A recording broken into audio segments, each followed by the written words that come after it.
दोस्तों, credit cards के बारे में हर कोई आपको दो बातें ज़रूर बोलता रहता है। फ्रॉड्स बहुत होते हैं, खर्चे पे कोई कंट्रोल नहीं रहता, अनकंट्रोल्ड। पर क्या आपने कभी ध्यान दिया कि ये फ्रॉड्स डेबिट कार्ड्स पे भी हो सकते हैं, आपके कैश में भी तो फ्रॉड हो जाते हैं, चोरी हो सकती है। खर्चे पर कंट्रोल, आपके हाथ में कैश है तो आप उसको कंट्रोल नहीं कर सकते हैं। ये वीडियो इस बारे में बिल्कुल नहीं है कि क्रेडिट कार्ड्स में क्या एडवांटेजेस हैं और डिसएडवांटेजेस हैं, बिल्कुल नहीं। ये वीडियो इस बारे में कि क्रेडिट कार्ड्स का फ़ायदा क्या है, और ये बिल्कुल प्रैक्टिकल कैलकुलेशन के साथ देखेंगे हम कि क्रेडिट कार्ड क्यों ज़रूरी है आज की डेट में एक्स्ट्रा इनकम के लिए। आइए देखते हैं। दोस्तों, अगर आप मिडिल क्लास फैमिली से बिलोंग करते हैं या आपकी इनकम ज़्यादा नहीं है तो नॉर्मली आपको क्रेडिट कार्ड्स के लिए सभी लोग मना करते हैं। पर आज हम देखेंगे क्रेडिट कार्ड से कैसे आप पैसिव इनकम जनरेट कर सकते हैं, एक्स्ट्रा इनकम बना सकते हैं अपनी। एग्जांपल लेते हैं, आपकी मंथली इनकम ₹20,000 है, एवरेज 20-25 हज़ार ही है मोस्टली इंडिया में सभी की इनकम। इसमें से आपके 10,000 रुपये मंथली खर्च हो जाते हैं। अब 10,000 रुपये जो खर्च हुए हैं, हमें ये देखना है हमारे जो एक्सपेंस है, अगर हम ये नॉर्मल कैश से करते हैं तो 10,000 खर्च हुए, हमारे 10,000 बच गए सेविंग्स। लेकिन अगर हम क्रेडिट कार्ड से इस 10,000 का एक्सपेंडिचर करते हैं तो क्या बेनिफिट्स होते हैं, इस वीडियो में हम प्रैक्टिकली विद कैलकुलेशन यही देखने वाले हैं बस। तो सबसे पहले हम देखते हैं सबसे इजी पॉइंट, रिवॉर्ड पॉइंट्स। आपने नॉर्मली सुना होगा कि आप कोई भी क्रेडिट कार्ड से खर्चा करते हैं तो उस पर आपको मिलते हैं रिवॉर्ड पॉइंट्स। अभी रिवॉर्ड पॉइंट्स नॉर्मली हम समझते हैं कि इससे कुछ होता नहीं है, लेकिन practically most companies reward points के कैश देती हैं जो आप लोगों को पता नहीं होता। जैसे for example state bank of India का जो रिवॉर्ड पॉइंट सिस्टम है वो है 2,500 पॉइंट्स। 2,500 पॉइंट्स पे आपको ₹500 कैश मिलता है, बिल्कुल कैश। आपको सिर्फ एक फ़ोन कॉल करना होता है, उनको बताना है कि 2,500 पॉइंट्स हो गए हैं और मुझे 500 कैश मिल जाए प्लीज़।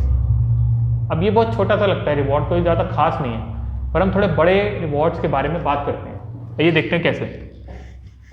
आपका एक्सपेंडिचर है 10,000, हम वहीं पे ही हैं अभी, ओके। अब कुछ ऐसे कार्ड्स भी आते हैं जो आपको हर महीने कैश रिवॉर्ड देते हैं, बिल्कुल प्योर कैश रिवॉर्ड्स। देखते हैं कैसे। जैसे पेटीएम का क्रेडिट कार्ड सिटी बैंक से मिलता है, वो प्योर 1% कैशबैक देते हैं आपको, एग्जैक्टली 1%। जैसे आपका 10,000 का अगर महीने का बिल आया तो 100 रुपये आपको pure cash, no conditions. IPhone का क्रेडिट कार्ड आपका जो मैक का आता है वो आपको लगभग 3% कैशबैक देते हैं। ये अभी इंडिया में इतना आया नहीं है, बट ऐसा है।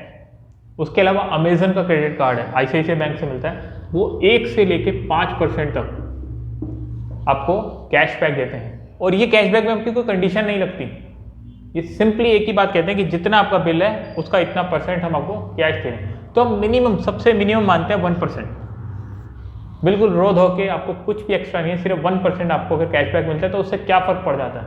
100 रुपये, क्या इससे कोई फ़र्क पड़ा? आइए देखते हैं कैसे फ़र्क पड़ता है। तो एक महीने में 100 हैं तो एक साल में कितने हुए? 1,200 रुपये। कुछ भी नहीं किया आपने, आप जो खर्चा कर रहे हैं 10,000 का महीना वही कर रहे हैं, कुछ एक्स्ट्रा नहीं है। 1,200 रुपये आपके प्योर कैश, कहीं कुछ नहीं किया। रिवॉर्ड पॉइंट्स में आपके कम से कम मिलते 500 रुपये बन जाते हैं हर महीने रिवॉर्ड पॉइंट्स। ये तो हो गया आपका कैशबैक, ये हो गया रिवॉर्ड पॉइंट्स। इसके अलावा एक और चीज़ होती है, अब वो थोड़ी कैलकुलेशन देखते हैं हम कि कैसे है। आइए।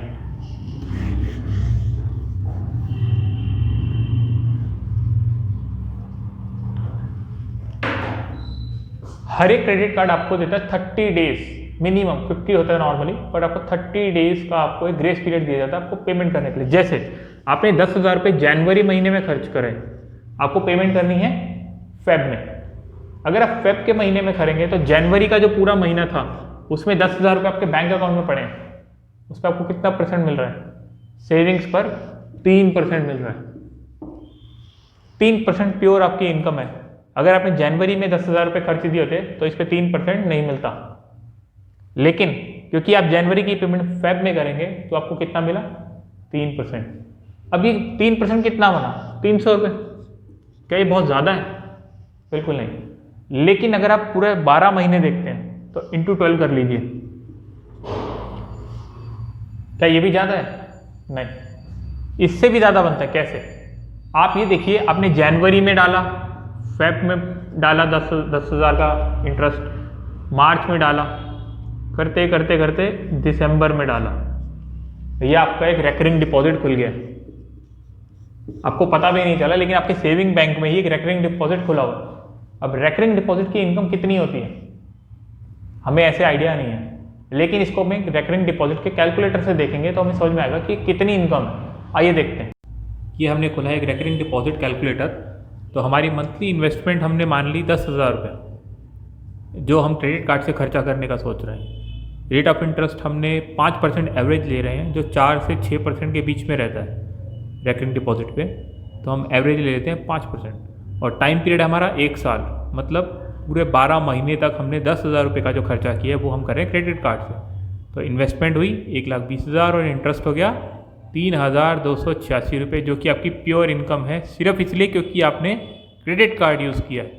वही खर्चा जो आप विड्रॉ कर रहे थे ATM से कैश निकाल के, वो हम करेंगे अब क्रेडिट कार्ड से।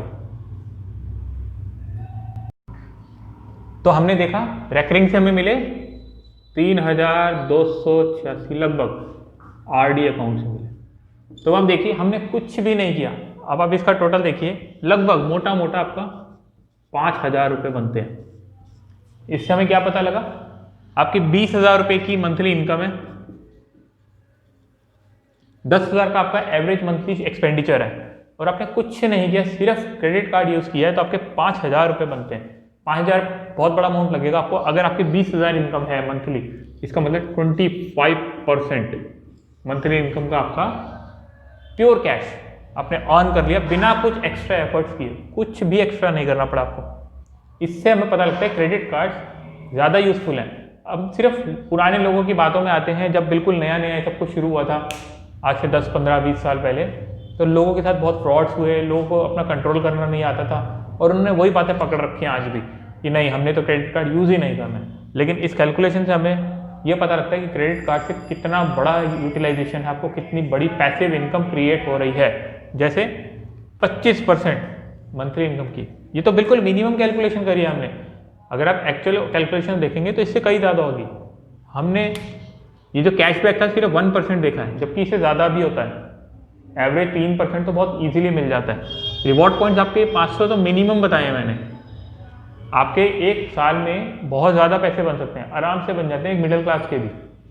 और ये रेकरिंग डिपॉजिट बिल्कुल मिनिमम 5% के रेट पे कैलकुलेट किया हमने, इससे ज़्यादा ही होता है हर जगह। इससे हमें क्या पता लगा कि क्रेडिट कार्ड्स काफ़ी ज़्यादा यूटिलाइज हो सकते हैं अगर आपको ये कैलकुलेशंस पता हो। थोड़ी सी सतर्क रहिए आप कि आपको फ्रॉड से बचना है, कैसे बचना है, OTP शेयर नहीं करना है, और अपने ऊपर थोड़ा सा कंट्रोल रखना है कि बस मैं कहीं भी मॉल में जा रहा हूँ, बस खर्चा ना करता हूँ फालतू, इसके अलावा कुछ नहीं।